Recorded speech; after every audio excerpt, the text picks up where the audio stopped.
Welcome to Mark My Words, a podcast that not only aims to inspire and teach the listener about entrepreneurship, it also aims to give my guests an opportunity to talk about their unique journey in entrepreneurship and life. So join me and my guests as we meet at the crossroads on Mark My Words.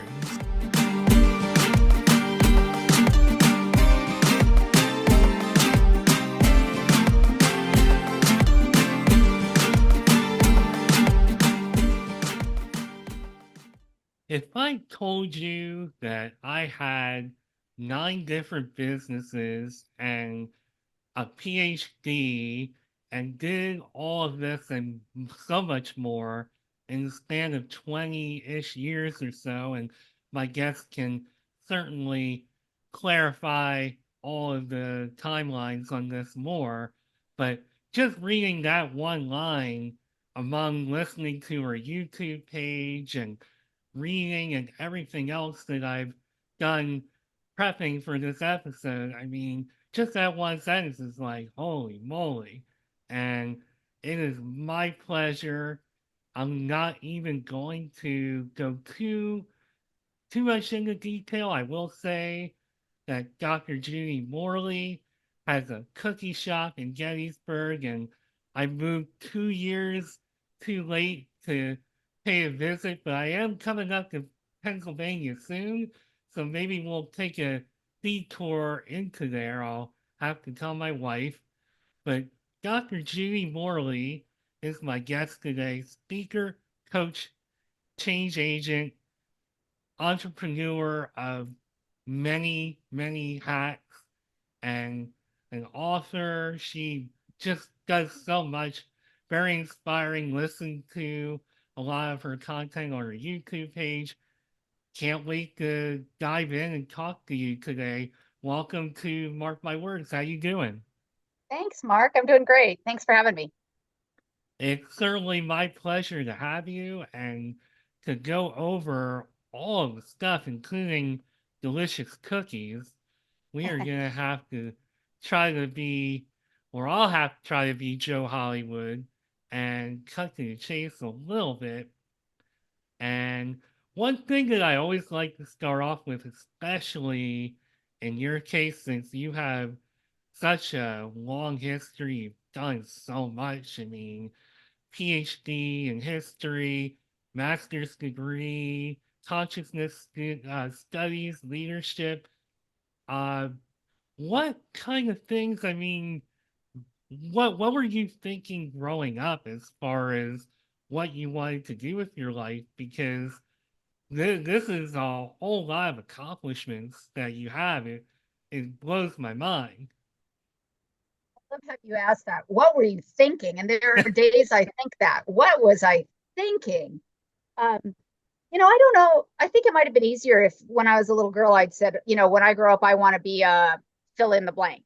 And I think that's part of why I've done so much is that I joke that I get bored easily. Um, my very first degree was in advertising. I had a double major in marketing and journalism. I'm sorry, marketing and English. And I went into advertising and I did that for a while. And then I went back to school because I wanted a different lifestyle. And I think, I know you talk to a lot of entrepreneurs, Mark, and I'm sure that a lot of it comes down to lifestyle. Um, I was never cut out for the corporate 9 to 5 lifestyle. So I would dip my toe into it and then it wouldn't work for me and I would go find something that fit a little better. So after I had my first taste of corporate America in an advertising agency in the late 80s and early 90s, that's dating myself. I started when I was 12, of course, but then I went to graduate school and to become a history professor and I thought that would give me the flexibility that I wanted. But anyone who's ever been around academia knows that yes, you get your summers off, but other than that, there is no flexibility. So I think all of my various iterations of what I've done have been chasing that lifestyle of being able to be creative and be myself and be authentic and get paid for it. And it's interesting that you talked about getting bored easily and feeling like you didn't really fit the corporate lifestyle. And I, for one, feel both of those things, even though I still work in corporate America. Uh, But I at least found a situation, I think a career path that at least kind of suits my personality a little bit. And obviously, I'm working from home. It's still a major corporation, but it fits my personality of not being fully like immersed in that corporate environment day after day. It at least gives me that sense of it's my life too. So that was one of the reasons that I started podcasting and looking into starting a business and getting to meet people like you. So I can certainly relate, and that is a motivating thing for me. And when you talk about getting bored, I've had so many jobs. You talk about all the things that you've done as an entrepreneur and just as a person overall, as a professor and speaker, just all over the place.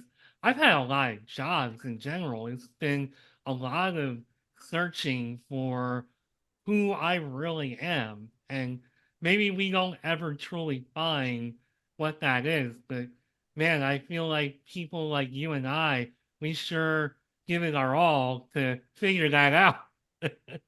yeah. Well, and I think that, there's that old phrase about there's no there there. I don't know that we never find who we really are. I think we grow and change. So it's who we are now. So what you're doing now is expressing who you are now. And that, 3, 5 years could change and you'll do something different. I think the days are gone where, I know my parents and grandparents' generation, you got a job and you stayed there 40 years and then you retired. And I just don't think that's realistic anymore. I am far from a millennial, and I have a daughter who's a millennial, and even my generation, uh, I don't think it fit them. And certainly by the time you get through Gen X and the millennials and Gen Z, nobody's looking at being one thing forever. And so I think that this entrepreneurial path, or at least this more flexible path, is we are seeing more and more of it. Oh yeah, and the pandemic played a huge part in that because there is Mark Schmidt before 2020, there's Mark Yeah, Schmidt after 2020, and I've been just as a day-to-day corporate professional during the day, I've been working at home since 2021 or working remotely. yeah, So there's a huge difference between me before and me after. And it's really when I first started thinking. So I worked at the same company for 10 years. And that in itself, in today's world, is pretty amazing. At least I think so. It's pretty mind blowing. And if it wasn't for the restructuring that company went through, I may very well still be there. So I wasn't mm, necessarily looking to leave, but when they offered me such an amazing package, I was like, well, maybe it's time for me to venture out and see the world a little more. yeah, And I'll tell you, just that whole time of, okay, I want a little more out of my life than just what I'm doing. And that's when I started learning about creating content, and I started a blog for a while and then got the idea for the podcast and have like a billion other ideas too. And it's just, I think that transition really fed into where I'm at now. And I think meeting people like you and all the others along the way, it made me see that there is absolutely nothing wrong with working a 9 to 5 job, to being in corporate America, the corporate world, but there is definitely a whole other world out there for people like me who, while I've continued working all these years in corporate lifestyle, there's definitely a part of me that's like, I feel like there's just something else. There's another avenue for me, and it really opens up the whole world to you when you start digging in and thinking and seeing and just meeting entrepreneurs and people who are being self-sufficient in that way. It's amazing. Yeah, yeah. I think it comes down, one of the things I tell my coaching clients, because one of the things I do is I coach people who want to become entrepreneurs on how to become an entrepreneur. And one of the things I talk about is we all have areas that we're better at and areas we're worse at. And I go to a book by a man named Gay Hendricks called The Big Leap, and he identifies these four zones. And he says you got your zone of incompetence. Those are the things you should never do. You should pay someone to do them for you because you aren't good at them. Then there's your zone of competence, which are things that you might like to do, but you just aren't fast at, you aren't good at. And then there's the zone of excellence, and that's the problem spot, believe it or not, because in our zone of excellence, we're well paid. We're usually very valued for it. We get praise, we get promotions, we can get a steady job. But the problem is we aren't fulfilled. And I think that for generations, people got stuck in their zone of excellence. And that's kind of where corporate America likes to keep us, is in our zone of excellence. And there's obviously nothing wrong with being excellent if we're passionate about it. But most people in their zone of excellence aren't. They can do it with their eyes closed. They've been doing it for years. They're bored. They're really just in it still for the paycheck or the security or the benefits or the retirement plan or whatever. And they just feel like there's something else out there. And that's when we get to our fourth zone, which is the zone of genius. And when we live in our zone of genius, that's, believe it or not, it's the most frightening. Oh, I'm sorry about the dog. I didn't know she was up here. Sorry Oh about no, that. that's okay. My cat comes to visit and meows, and it's all Okay. good. Dogs are welcome. Okay, good. Sorry. I guess she was under my chair and a truck just went by. Anyway, then the zone of genius is where it's hard at first because you don't always see a traditional path. You don't always see the get the 9 to 5, get the steady paycheck, have the benefits in the 401k. And that is frightening for a lot of people, including myself at first. Um, but once you get into that zone of genius and you realize what it is and how filled you are by doing it, then you can do it all day long. You never get tired. You don't care if you have to work weekends because it feels like you're playing. And if you can build a business around that, then you're living your authentic self and you're doing it and you're being well paid for it. And that's where I think, you know, if that's kind of the quest, is to find that zone of genius that is your authentic talent. And that is a really smart way to put everything. And immediately, that zone of genius, everything you just said, makes me think about what I'm going through currently. So, I'm working tons of overtime at my day job, and I love my day job currently. It's a great job, great team, love the job. It's a lot of work, it's a lot of hours, and I do get bogged down and tired, and it can be a bit repetitive. And today is like my Friday, even though it's Thursday, it's my last day of the week, so it's shift work too, and I just with me moving, I'm in the process of moving right now, and that's come up pretty suddenly. Just so much going on. And I'm Yeah. feeling a little bogged down at the end of my week. But as soon as I dial in to do this, it's like I'm totally awake and I'm raring to go. I'm just totally pumped up. And this is not, I make less doing this at this point than I do my day job, like a lot less. So that tells you a lot about just, even though like this is like my baby, this is my project. And even though there are things I'm not getting out of it, there is something I'm very passionate about, and it doesn't take much for that switch to turn on, and I'm just totally awake and inspired, and I totally understand where you're coming from there. Yeah. Yeah, I actually have a class that's launching next week online called Live Like You're on Vacation, because that's what it's supposed to feel like when you're in your zone of genius. You're supposed to feel that exactly. You just described it perfectly, Mark. That's exactly it. You're energized, you're excited. That's it. That's the deal.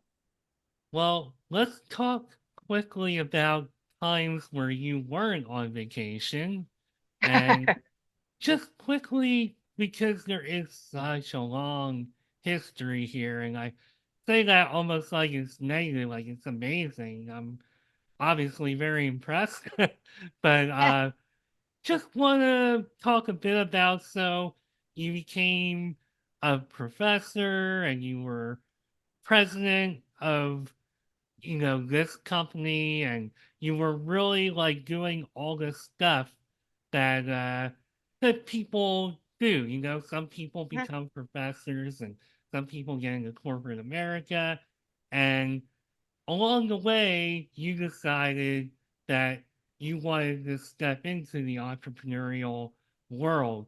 When was it, and what was it that made you decide that you wanted to shift gears and dip your toes into entrepreneurship? There were a couple things that happened. I had been somewhat happily, kind of like when you talked about your job. I had a good job, nothing wrong with it, and just there just something in me wanted more. It just felt like there was something more. And so in 1998, I was still a young woman. I had just had a 3-year-old daughter. I was diagnosed with stage 4 lymphoma. And I decided at that point that I kind of, I don't know if people are spiritual or religious or whatever. I'm more spiritual than religious, but I felt like there was some sort of higher power, and I made a bargain with it. And I said, "Get me out of this, and I will do whatever I can to be happy for the rest of my life. I won't live a miserable life. I will be happy, and I will contribute to happiness on the planet if I live." Well, I lived, obviously. And so then I had to start going, okay, so now what makes me happy? Yikes, I don't even know that I know the answer to that question. It was easy to make that promise in a desperate moment, but then when I had to stop and go, what makes me happy? I don't didn't really know. I think most people are like that. We aren't taught to stop and self-reflect like that. What are you good at? What do you like? So it was a combination of that, which I I had cancer and went through my treatment in 1998, but by the time I'm coming around to this realization, it's more like 99 into the year 2000. And right around that time, I also got a divorce because I realized that one of the things that did not make me happy was my marriage. So, as I was getting a divorce and I had to be a single mother of this little girl, I tried doing the corporate America thing where we would get up at the crack of dawn and I'd have to dress her and drop her off at daycare and go to work and work 8 hours and then race home and pick her up and cook dinner and help her with her homework. And it just got to be so much. And,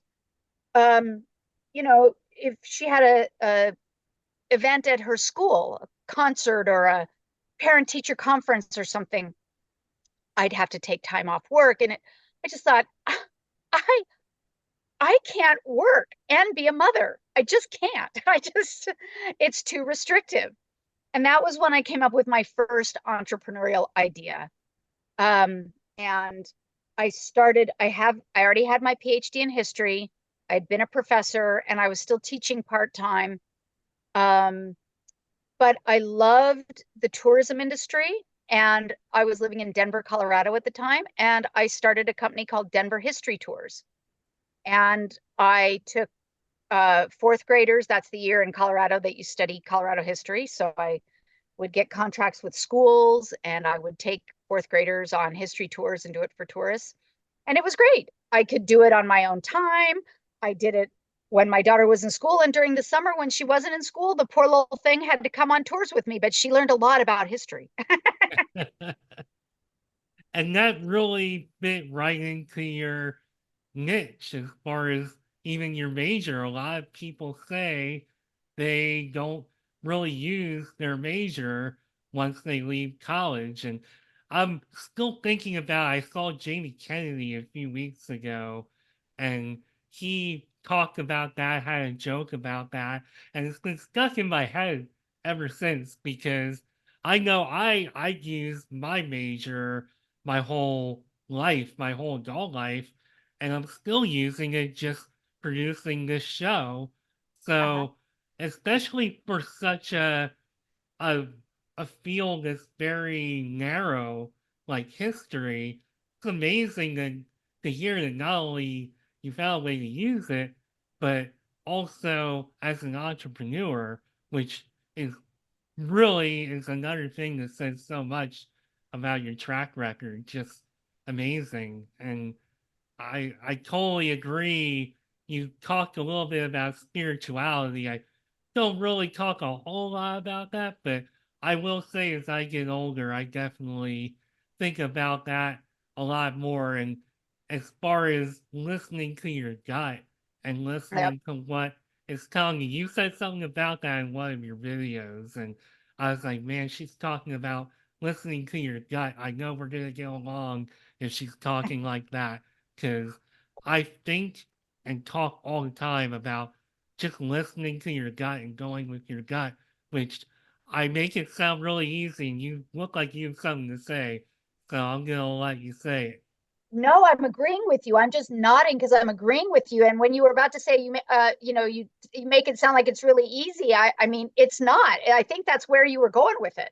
Yeah, that is it's really hard because that's advice that I give people all the time. Just listen to your gut. And yeah, that's easy. It sounds a little bit like a cop out, but it's also very, very true. But you also gotta compete with your brain, your heart, a lot of other things. Well, and years of conditioning. And, I don't want anybody to, come down on their parents or authority figures because everybody does, whether you have great parents or terrible parents, everybody did the best they could.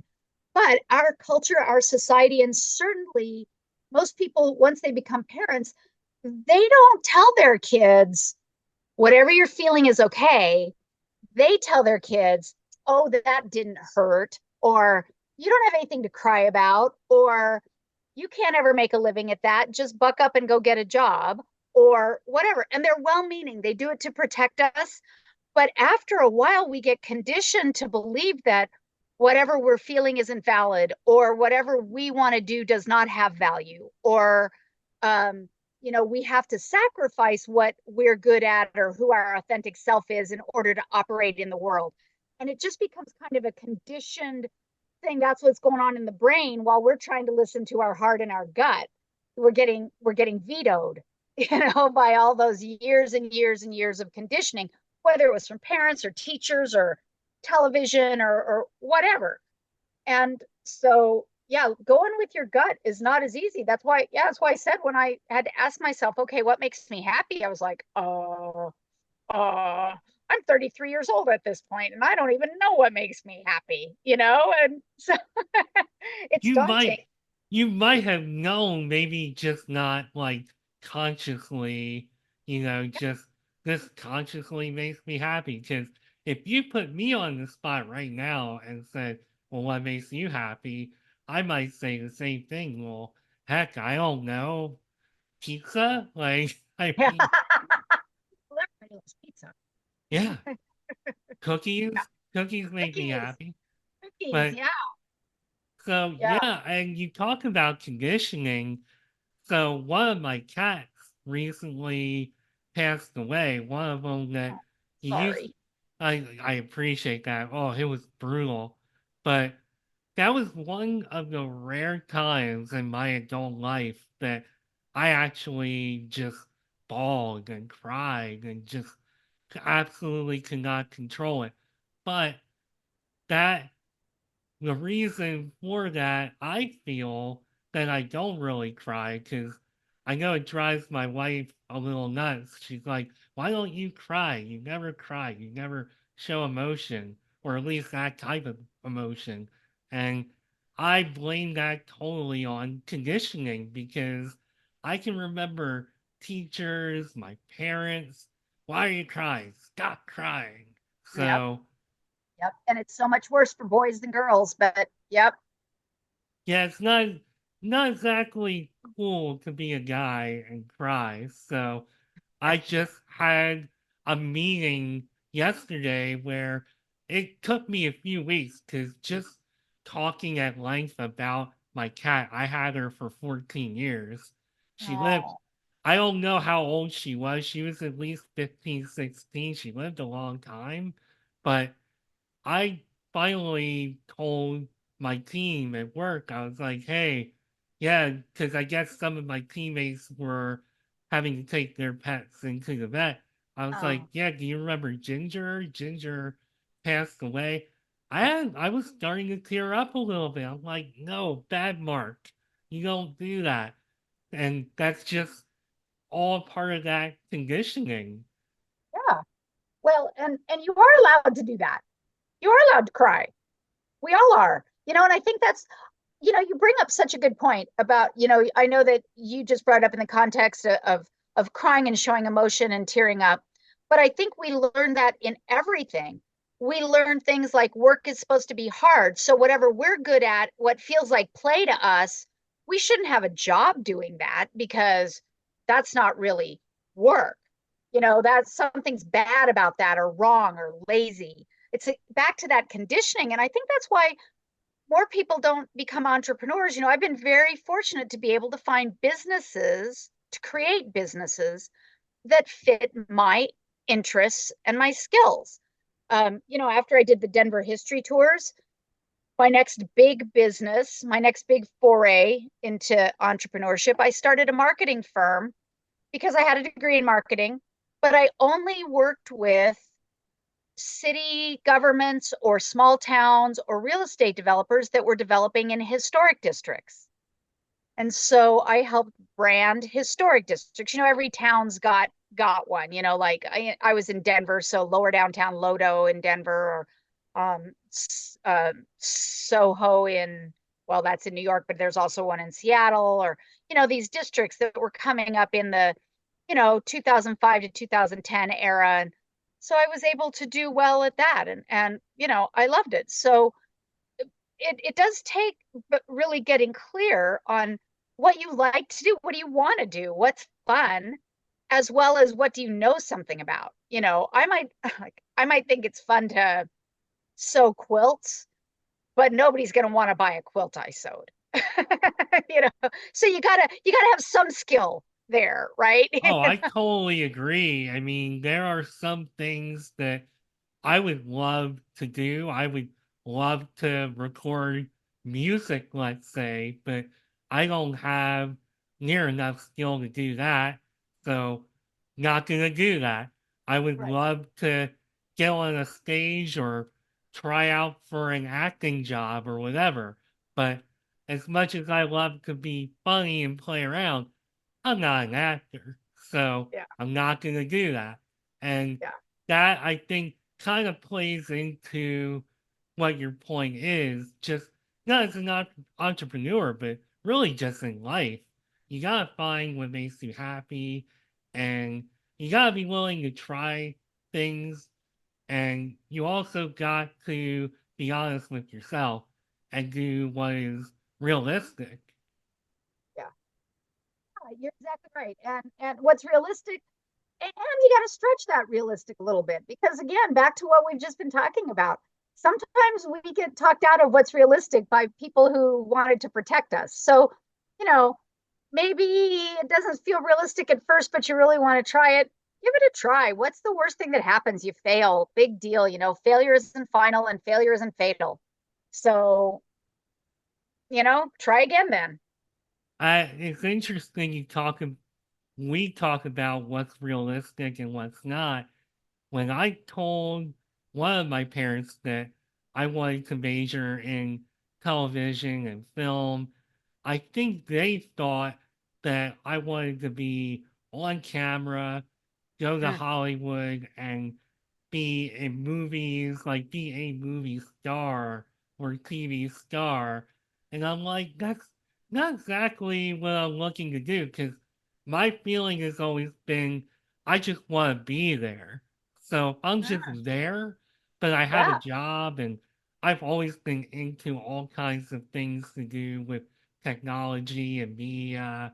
I used to take black and white TVs apart when I was like 6 years old. Oh, So wow. yeah, I love kind of getting in there and ruining them and you know seeing how they work. But I've always been fascinated with all that kind of stuff. And it took until around 2020 for me just to get up the nerve to say, I'm going to put myself on camera for content. I'm going to have a podcast and actually put my voice out there. So I've changed a lot. But you gotta just listen to your gut. Again, listen to your gut. And what seemed realistic to them, they had good intentions, but I knew better and I knew what path I wanted to take. And I'm glad I listened to my gut because here I am now. And I'm like, listen to your gut too, because yeah, you know yourself. You're supposed to know yourself better than anybody. And so, yeah, yeah, that's great. So, so let's talk a little bit about where some of the other things that you're doing, the offering and speaking engagements, where did all that stuff start to play in? How did you find your way into taking those avenues? Well, it was kind of accidental. It wasn't what I thought my career path would be. But after I had cancer, five years after I had cancer, my oncologist, I went to my last appointment, the one where, because in cancer circles, once you're cancer free for 5 years, you're done, right? You're clear. And so I went to my last appointment, and my oncologist said to me, he said, "You were the most difficult, annoying patient I had. You wouldn't listen to me. You wanted to go, you were stubborn, you wanted to go your own route." He said, "And yet you are one of my greatest success stories because I only had a 20% chance of survival." So, here I am now, 26 years later. So he asked me, he said, "Would you come up with a coaching something, a class or a workshop, and teach it here at Rocky Mountain Cancer Centers to all my patients about what you did with your mindset and your thoughts to help you survive?" Well, I hadn't been thinking along those lines at all. My whole world was in the business world and entrepreneurship, but I was intrigued and I thought, sure, I would do that. And so I started giving these more motivational classes than anything else. I didn't exactly go through a checklist of things to do if you're diagnosed with cancer. It was more about believing anything's possible and not listening to the negative voices in your head and keeping your thoughts clear and being true to yourself and all this around the idea of how do you get healthy? How do you, use the mind body connection to stay healthy? And that then led me down a path where I, I ultimately became a spiritual coach and then a minister, a non-denominational minister. Um, I did jump back into the corporate world for a little while to publish a spiritual magazine and work for a spiritual organization as their director of communications. Um, but that's when I got my master's in conscious leadership, and I just thought, people need to hear this. People need to hear that there are so many voices out there that tell you that you can't do it. They need a voice out there that'll tell you that you can. You can. You can do anything you put your mind to, right? And so that's kind of how it took a turn. Like I said, I wasn't planning on it, but once my doctor asked me to do that, and I really fell in love with it, and I felt like I was really contributing something of value to the world. You know, I people who were so scared because they'd been diagnosed with cancer, and they had family situations, they had work situations, they were terrified, just to be able to spend some time with them and say, that's not the truth, you can beat this. And um, that felt really good. So yeah, I went from there to writing. My first book in that I have history books out from when I was a professor, but because you've got to publish or perish when you're in academia. But my first kind of inspirational book, it's still in print. It's got a different title than the original, but it's called Five Spiritual Steps to Overcome Adversity. So it's on Amazon, and that felt really great. And then that's when I went into coaching. And after a while, I shifted from health and wellness coaching to doing more business leadership and entrepreneurial coaching. That was just an evolution in my own thinking. I mean, if someone came to me and wanted health and wellness coaching today, I'd still be happy to do it. It just, you kind of shift a little bit. So yeah, that's how that came about. And then um, as I was doing leadership coaching, as I was doing more leadership coaching, I had the opportunity to bring my history degree back in because I connected on LinkedIn with a wonderful man who owns a private institute here in Gettysburg, Pennsylvania called the Lincoln Leadership Institute. And we met, we got along great. I love his content. It's very much what I have always taught and believed. And he invited me to come join the faculty. And so 6 years ago, I moved from Denver to Gettysburg, Pennsylvania. And so I get to talk about leadership in the context of the Battle of Gettysburg. So that's really fun. Yeah, that does sound like fun. That's what you just never know where life is gonna take you. And Right. one thing I do want to say is congratulations on overcoming your diagnosis and for holding on so strong for all these years. And even though I can't, say that I had that kind of a challenge in my life, I do understand what you're saying as far as feeling like you have something to say and there's like a real purpose behind what you're doing. Because, yeah, this particular podcast is about entrepreneurs and their path, and that meeting people like you really inspired me to do this. But one thing that is inspiring me to put myself out there overall, and I told you before we hit record that I have a lot of goals and things I want to do that I haven't done yet. And one of the things that really inspires me is the fact that I was born with cleft palate and lip, and actually like a syndrome where couple other things are going on. It's all kind of tied in together.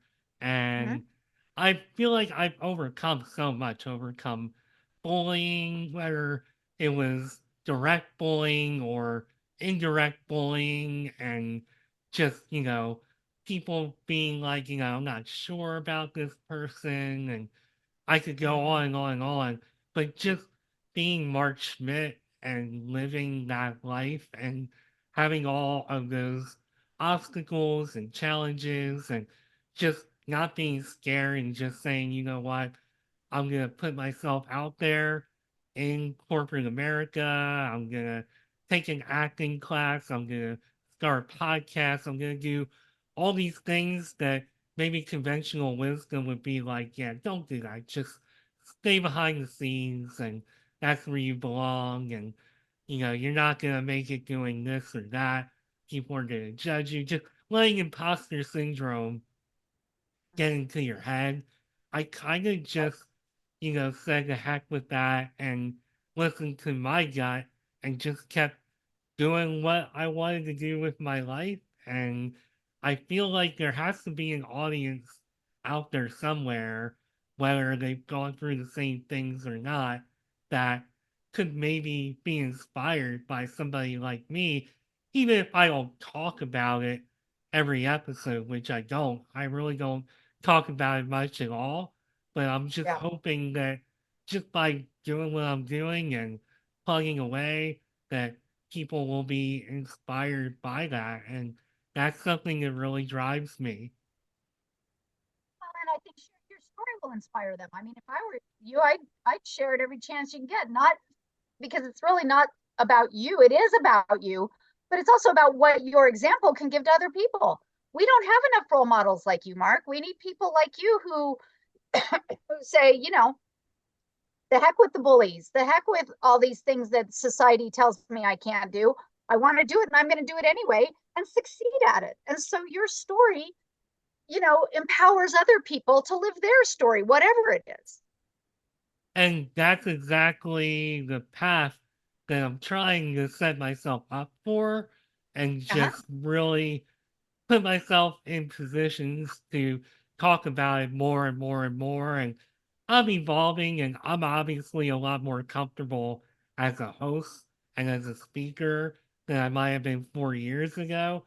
So Yeah. it's coming along more and more, and I think about more and more about what else I can do and how else I can get there and put myself out there. So that's an absolute goal, and you're absolutely right. I probably should talk about it a little more. I try not to let it define me, but maybe it's not the end of the world that it does a little bit.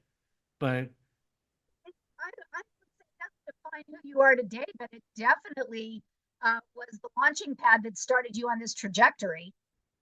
absolutely. And before I forget, so I am aware and really want to fit in for a minute or two. I know you also try to be a mentor for young women as well, which I'm Yes. sure is a part of your path and your, just what drives you. Talk a little bit about that because I know you have a book or two about that that's Yes. kind of like aimed at young women or maybe just women in general. Well, women who are, coming up in their careers for sure. Yeah, my most recent book is titled, and this is really the title, so pardon my language. It's called Master Conflict Without Being a Bitch. Um, I mean, on the cover, we, use some exclamation marks in there, but that's that, everybody's going to read it that way. And it's because I think that women are not really taught how to be firm, how to be direct, how to be strong without because and part of the reason that they don't embrace that is because they're worried about that label of being called a bitch. And I think that's unfortunate, although I've noticed that younger generations are kind of using that word ironically now. They've kind of embraced it and made it their own. I saw a bumper sticker while I was writing the book that said "Namaste, bitches," and I was like, I love that. I want one. um, but yeah, so that yeah, my kind of my ideal client for my coaching is a young woman who, um, and I've worked with several, has a small family, and is where I was at that same point. They want to be able to be home for their kids. They want to be able to be around and have the flexibility to be there for their family, but they still want to be a powerful career woman and use their education and do what they need to do in the world. And so they don't really want to be a stay-at-home mom, but they also don't want to do the corporate 9 to 5. They don't really have any idea how to start into the world of entrepreneurship. And so that's the kind of coaching package that I offer to young women. And I know this wasn't what you meant when you asked the question, but it is as a kind of side, since we'll wrap cookies back in here. Um, I do it with young women who want to be bakers. When I started, so I started I'm sorry, a little over a year ago, the Gettysburg Cookie Company, because I love to bake. It's just a hobby.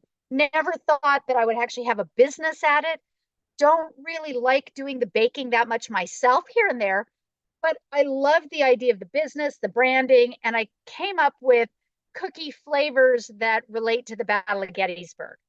So if anybody out there, I don't know why they would, but if anybody out there is a crazy Gettysburg person like I am, they know that there were some very important places on the battlefield, like the Peach Orchard or Devil's Den or Little Round Top. So I came up with recipes that would fit those titles. So I have a peach cookie that's called the Peach Orchard, and I have a chocolate chip cookie that's called the Devil's Den, and etc. But I frequently would bring on young women who maybe were still in high school, didn't know if they were going to be able to go to college, wanted to do something with their lives to get out of bad family situations. And I would bring them in and I would have the pastry chef that I work with train them so that they would be able to go into a career that they really loved and maybe even start their own bakeries. I think that's amazing, and I think what you're doing there for women is amazing. And not that I certainly want to make myself out to be, like the greatest guy on earth, but I definitely try. I try to make this a very like open universe and diverse because entrepreneurship, especially today, is very diverse. I mean, it's open to our technology has just opened us up to the whole world, and there's a lot of people out there that just beyond you know white males who tend to get a lot of like maybe the media or whatever, although I should probably retract that a little bit. I feel like that's changed a lot, but that could be a topic for another time. I feel like women have It's not really changed. It's not changed that fast. not that fast, Yeah. but I definitely just I bought a car recently, or I should say, my wife's car broke down and she had to buy a car. I usually just let her make most of those decisions. Like, she's amazing, but everybody I dealt with to buy that car was a woman. Like, no men were Mm, even involved. that's cool. That's very So cool. I and the thing is, that was probably the best car buying experience I've ever had. It was amazing. Yeah. And that's kind of, I guess, one of the things I'm trying to promote, because I get a lot of inquiries to have women on my show, and I'm like, I really try as much as I can because there's so many amazing women out there doing incredible things, including people like you who just blow my mind. There's one woman in particular who I had on my show a few years ago, very young. She's in her 20s, but she's accomplished more already than I certainly have in my life. And just those stories just blow my mind. That's what I want. I want all kinds of stories, but I love stories like that really show that this is going on in the world and we need to like acknowledge and give props to it. So Yeah. yeah, Yeah. The I world don't is really changing. know. I don't know where else I'm going with that, but I appreciate you guys. I was actually going to segue into your cookie business, so I appreciate the segue. So I should ask, what's next for you? What's on the agenda now?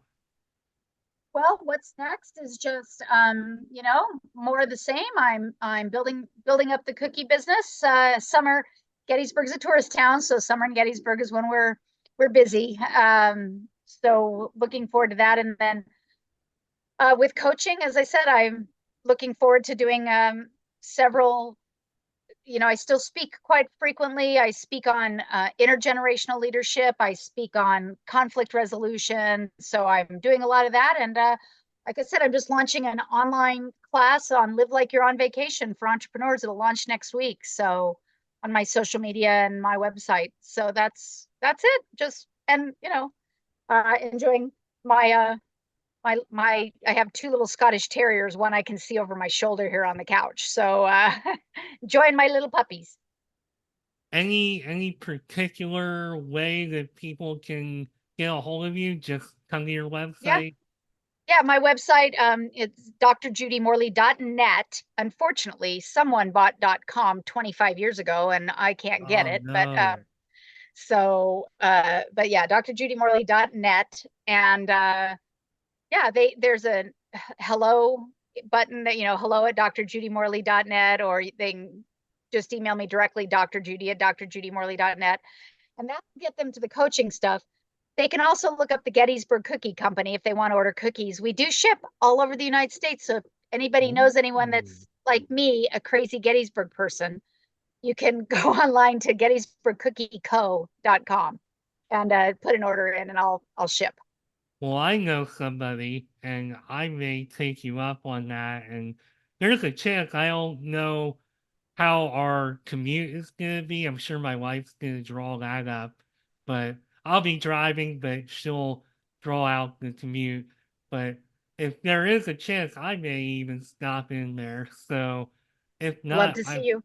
if not, I will order something and have it shipped to me. And I think that is all the time we have for today. So, Dr. Wait, Mark, before you close, I want to say one last thing. I want you to take what we talked about today and work on your own TED Talk. I can't wait to see your TED Talk. I would like to do a TED Talk, and I almost feel a little egotistic even saying, like, I'm going to have a TED Talk. But to your point, it's a realistic goal. You know, I have something to say. So, Do hey, you have a lot to say and to inspire, so I'll be watching for that. and I have been thinking about it off and on for a few years now. So I will use your words of inspiration as an opportunity to think more seriously about that. But I want to seriously thank Dr. Judy Morley, who has .net, not .com, unfortunately. Just when you think that you're the only Dr. Judy Morley, or you're the only Mark Schmidt, or you have the only Mark My Words, it tells you what a big world it is. So thank you so much, Dr. Judy Morley. I had a blast talking to you. I wish you all the best. Congrats on all your success. You deserve every last bit of it. And I thank you for being on Mark My Words. Thank you, Mark. Appreciate it. I'll see you all soon. Bye for now.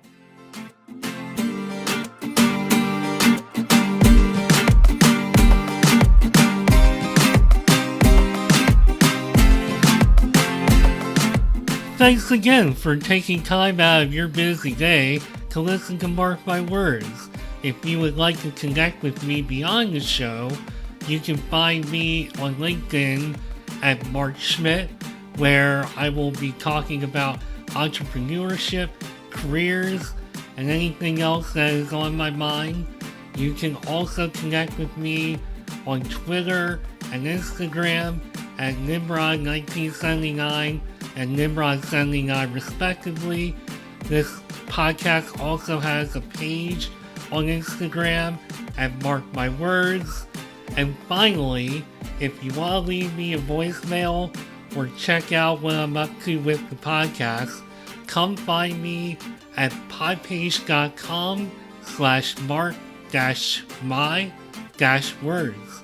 Thanks again for listening, and I'll be back with a new episode soon. Bye for now.